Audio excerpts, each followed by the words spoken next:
Сәлем достар, біз бүгін үй жағдайында қолдан нан пісіретін ашытатын боламыз.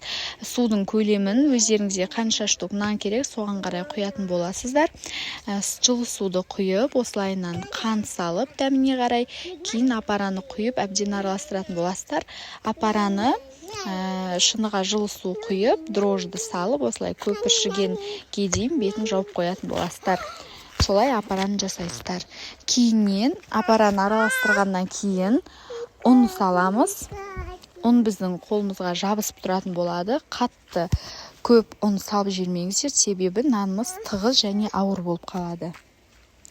Осылайынан араластырғаннан кейін қолымызға тесто жабысып тұрса, маймен нанымызды басып жіберетін боламыз.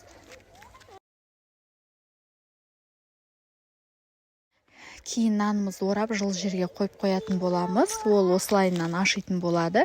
Кейіннен мен нанды 3 бөлікке бөлдім. 3 нан шықты менде. Бөліп алып,